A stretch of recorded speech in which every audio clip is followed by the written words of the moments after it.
Alright guys, hey, it's Patton from Dobyns Rods and Strategic Angling. I'd like to talk a little bit about what's in my boat right now. And right now is December in Iowa.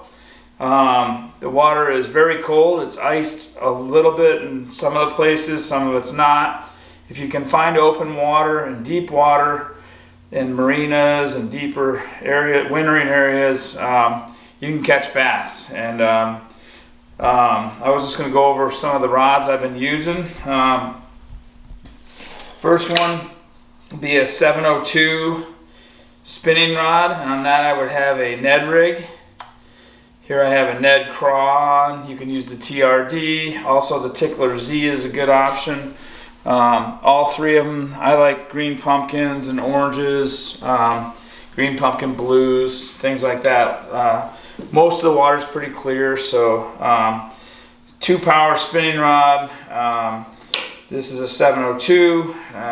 This is a Champ XP, but whatever budget you have, any 2-power spinning rod would be good. Next rod I use is actually the Colt series, which is entry-level Dobyns. It's about $79 retail. This is a Colt 693, and this is becoming rapidly one of my favorite spinning rods. I like it for using small 2.8 to 3.3 size swim baits on 1/8 to 3/8 ounce heads. This rod is real parabolic. It's a great rod for any kind of moving bait that's light. Jerk bait, a shad wrap, small swim bait, an underspin. It's rapidly becoming one of my favorite rods, actually, for $79 retail. I have a 735 Savvy. On that rod I would rig up either a larger swim bait. Sometimes they like a bigger target. This is on about a 1/2 ounce head. Also, maybe a larger single Colorado spinnerbait if I'm fishing for largemouth around wood in some deeper backwater areas. Or if I'm flipping a tube or a jig and pig. That also would be what I would throw an A-rig on. Probably not the first choice for an A-rig, but in the wintertime I don't like having a lot of rods out because I'm wearing boots, I'm stepping on stuff. I don't want a lot of clutter up front, so I want versatile rods like a 735, 734, those rods that can throw a lot.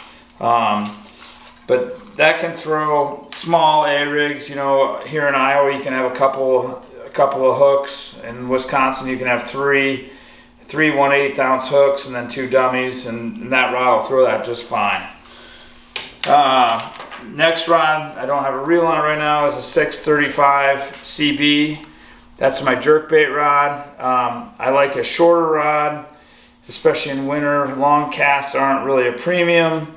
Again, it's kind of cumbersome. I'm wearing coat and gloves, and I like having a smaller, lighter rod that I can handle. That would be, I'd put a jerkbait on there. And then my final rod, and you'll be surprised to know, is not a 734. It's actually a 733 because I can throw a jerkbait on that. I also like this rod for using blade baits like a silver buddy or a blitz blade, and just pulling it off the bottom and letting it drop, or a rattle trap, same way. Rig it with about 12 to 16 pound fluorocarbon, and use that. That's a good rod. That also can throw some of the smaller swim baits. If I need to use it for a swim jig or a spinnerbait or something to flip, I can use that. But that's kind of my arsenal at this time of year. A lot of swim baits, suicide shads, 2.8, 3.3 pro swimmers. And where are you finding fish this late in the year? You know, it is December 9th. We're close to ice in some areas. Where are you finding fish? They're going to be in the wintering areas, and those are going to be deeper backwater areas. Like if you have marinas where they've dug out the marina and there's 12, 15 foot of water, like in the backwater, out of current, that's where they're going to be. Some deeper backwaters will have fish.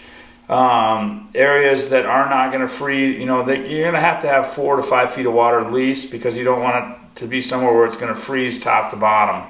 Smallmouth tend to be behind wing dams and slack water, so if you have a wing dam where the current's mostly blocked and there's a deep hole behind it, they'll be in there. Largemouth can be in wood, anywhere that's a little bit deeper.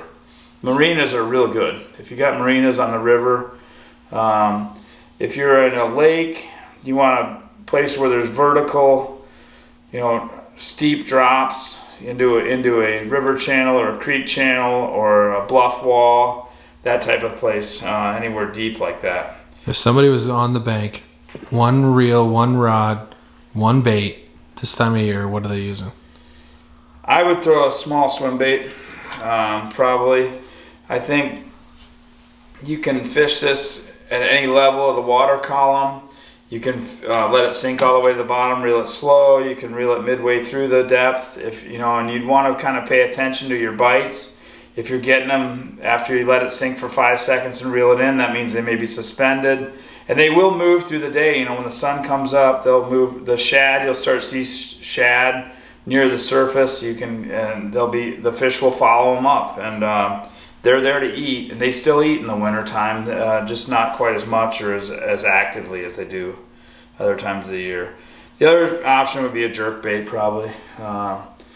A-rig for some people. Me, I'm not. We have some hook rules here that prevent us from really exploiting that like you would like to. So today's December 9th. What is your prediction for JJ's last bass of the year? How late do you think you're going to catch one?